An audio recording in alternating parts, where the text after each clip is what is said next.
Human trafficking, or modern-day slavery, is about the exploitation of people for profit. They're trapped in situations of extreme exploitation and abuse, and they're not free to leave. This could be dangerous, degrading jobs, and they're kept there through force, coercion, trickery.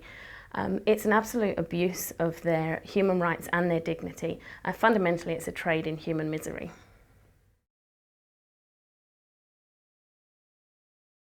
It can happen in just about every country in the world. No country is exempt, but because it's a very hidden crime, we can often be oblivious to it. In Asia-Pacific region, men are trafficked onto fishing boats where they are working long hours, they're beaten, they're abused, with little chance of returning home, all to provide the seafood for the world. In Indonesia, young girls are looking for opportunities where they can provide for their families, so they go overseas looking for work in domestic service or in the hospitality industry, but in reality they get tricked into situations of exploitation. Young children are suffering from poor health and lack of education in India, working in the cottonseed industry to provide the cotton for the clothes that we wear. So it really can happen in any country in the world. Human trafficking is driven by the principles of supply and demand. A demand for cheap labour and competitive advantage means that businesses either seek out easily exploited people or they turn a blind eye to the conditions that workers face. It's a $32 billion a year industry, which is big business built on the backs of some of the world's most vulnerable people. On the supply side, there's a ready supply of vulnerable people who are often in desperate situations with little other opportunities, which means that they're at a high risk of being trafficked. It can happen to anyone, and men, women and children around the world are exploited today.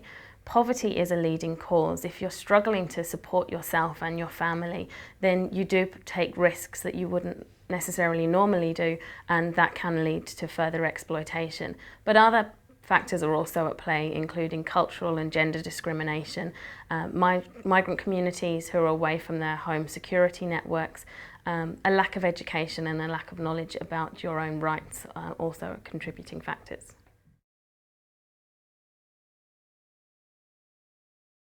It's such a hidden crime, it's really difficult to say exactly how many people are actual victims of trafficking. It's underground, it's covert, and it's often not until people have come out of a situation that they're able to be identified as a survivor of trafficking. But as such a fundamental abuse of someone's human rights, even one person in a situation of trafficking is too much. Sadly, today we estimate that there's around 20 to 30 million people in that kind of situation.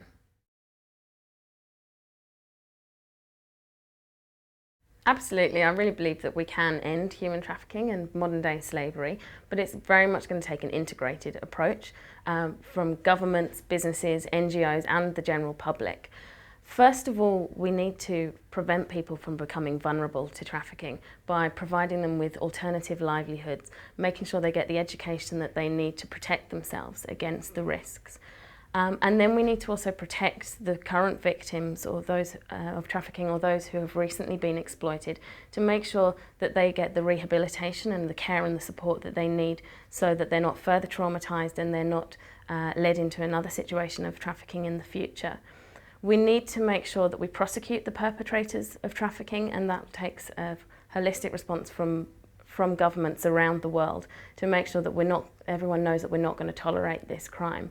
And this has to be supported by an integrated policy framework that really underpins all these initiatives and makes sure that combating trafficking can become a reality.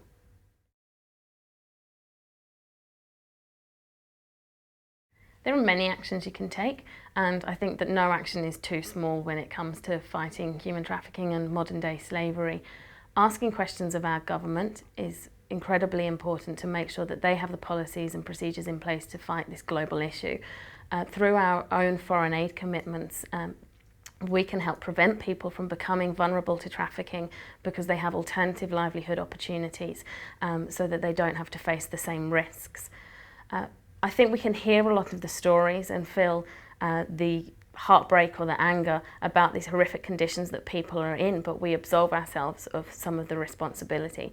But in reality, labour exploitation is a part of our everyday lives. It's in the food we eat, the clothes we wear, the holidays we take, and all the products that we buy. And so therefore we need to be asking questions of all those companies about what they're doing to end it, and make sure that we are speaking out through our purchasing power and actually supporting companies that are taking positive steps to make sure that labour exploitation, human trafficking and modern day slavery isn't within their products. I believe that we all have the privilege of freedom, and therefore it's our responsibility to defend the rights of others in order to create a more just world in that way.